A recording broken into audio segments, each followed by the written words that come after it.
Avant de commencer, pensez à vous abonner à notre chaîne. Si vous aimez les histoires inspirantes de légendes de la musique et les secrets d'une vie de luxe discrète, abonnez-vous dès maintenant pour ne rien manquer de nos prochaines vidéos. Plongez dans l'univers raffiné de Mireille Mathieu, icône intemporelle de la chanson française. Comment vit-on quand on est une star planétaire avec une fortune estimée à 100 millions de dollars? Mireille Mathieu, la célèbre demoiselle d'Avignon, incarne à merveille l'alliance entre réussite internationale et élégance à la française. Depuis plus de 60 ans, elle mène une existence entre tradition et prestige, partageant son temps entre un superbe hôtel particulier à Paris et la maison familiale de son cœur, à Avignon. Son quotidien, marqué par une grande rigueur, s'accompagne de souvenirs précieux et d'habitudes enracinées dans ses origines.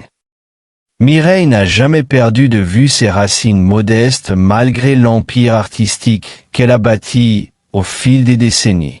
Née en 1946 à Avignon, elle a connu une enfance modeste en tant qu'aînée d'une fratrie de 14 enfants. Son père Roger, tailleur de pierre, et sa mère Marcelle Sophie, femme au foyer, ont transmis à leurs enfants des valeurs de travail et d'humilité. Surnommée la nouvelle Édith Piaf pour son style vocal émouvant et maîtrisé, Mireille Mathieu a conquis le monde entier. Elle a enregistré des chansons en de nombreuses langues, français, allemand, espagnol, italien, catalan, russe et rassemblé un public fidèle de l'Europe à l'Asie, en passant par l'Amérique du Nord et même l'ex-URSS, où elle reste une figure adorée. Ses ventes de disques sont estimées entre 190 et 200 millions d'exemplaires, faisant d'elle l'une des artistes féminines les plus vendues de l'histoire de la musique. Des débuts difficiles à l'éclosion d'un destin extraordinaire. Dans l'Avignon de l'après-guerre, la vie était rude. Mireille Mathieu grandit dans des logements sociaux exigus, au gré de déménagements fréquents, dans une famille qui luttait pour subvenir aux besoins de ses 14 enfants. À l'école, Mireille est confrontée à la dyslexie, un trouble encore méconnu à l'époque, ce qui lui vaut de nombreuses punitions et un profond découragement vis-à-vis du système scolaire classique. Elle quitte rapidement l'école sans diplôme et commence à travailler dans une papeterie à Montfavet pour aider sa famille. Après la fermeture de l'usine, elle devient animatrice pour la jeunesse, aux côtés de 2 de ses sœurs. Malgré ces obstacles, une chose ne vacille jamais, sa passion inébranlable pour le chant. Dès l'enfance, elle vénère Édith Piaf et s'exerce en participant à des concours locaux. Elle tente sa chance plusieurs fois au concours de chant annuel d'Avignon, échouant en 1962 et 1963, avant de triompher en 1964 avec une interprétation bouleversante de La Vie en rose. Cette victoire lui ouvre les portes de Paris, une audition pour l'émission Jeu de la chance, et un avenir tout tracé. Cette même année, elle croise la route de Johnny Stark, un impresario réputé qui perçoit immédiatement son immense potentiel. Sous sa direction, Mireille remporte Jeu de la chance en 1965, battant la favorite Georgette Lemaire, et se produit à l'Olympia, une consécration. Bien que la presse la surnomme la Piaf d'Avignon, Mireille cherche à s'affirmer avec sa propre voix. Elle collabore ensuite avec le chef d'orchestre Paul Moria et le parolier André Pascal, qui façonnent avec elle un univers romantique, moderne et tourné vers l'international.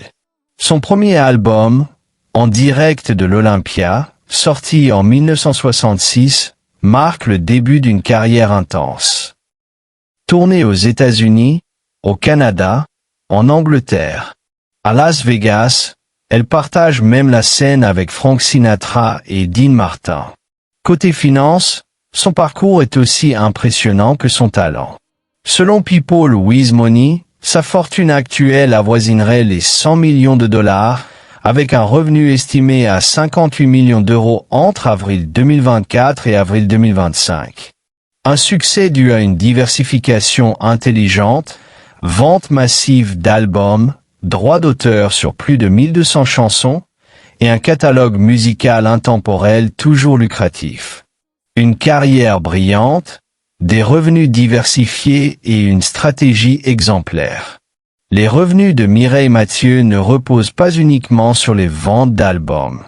Grâce aux diffusions à la radio, au streaming, aux compilations ou encore à l'inclusion de ses titres dans des publicités et des films, ses droits d'auteur continuent de générer des revenus conséquents, décennie après décennie. Ces tournées ont été un autre pilier essentiel de son succès financier. Elle a rempli les plus grandes salles à travers le monde, de la France à l'Allemagne, du Japon à la Russie.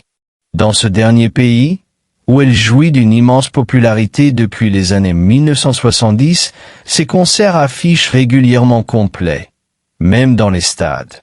Ses succès commerciaux se reflètent aussi dans ses récompenses. En France, elle a obtenu 18 disques d'or, tandis qu'au Canada, elle a décroché 4 disques d'or, confirmant sa forte présence sur le marché nord-américain. À la télévision, elle est une invitée incontournable des émissions de variété, en particulier en Allemagne, où elle est considérée comme une véritable star nationale. Mais au-delà de la scène, Mireille Mathieu a toujours su faire preuve d'un sens aigu des affaires. Elle a fondé 2 maisons d'édition musicale, Abbey Music et Abbey Disc, qui assure la gestion complète de ses droits d'auteur. Grâce à cette structure, une grande partie des revenus issus de son œuvre revient directement à ces entreprises, lui permettant d'éviter la dépendance vis-à-vis des maisons de disques traditionnelles ou d'intermédiaires. Cette stratégie lui garantit aujourd'hui un revenu passif stable, même dans une ère où les ventes physiques de disques ont largement diminué. Son catalogue multilingue, riche de plus de 1200 titres, reste une source de revenus précieuse à l'échelle mondiale, notamment grâce aux licences internationales et aux plateformes de streaming. Sa carrière est ponctuée de reconnaissances prestigieuses. En 2005, elle a reçu le disque de rubis décerné par la SACEM, une distinction très rare célébrant 40 ans de succès ininterrompus. Elle a chanté devant des chefs d'État, des dignitaires du monde entier, et même dans des pays autrefois fermés aux artistes occidentaux. Un exemple marquant. En 1986, elle a donné un concert historique en Chine, peu après l'ouverture culturelle du pays. Cette performance a marqué les esprits et illustré sa portée internationale. Et bien que les goûts musicaux aient évolué au fil des décennies, Mireille Mathieu a toujours su maintenir sa place avec élégance et fidélité à son style.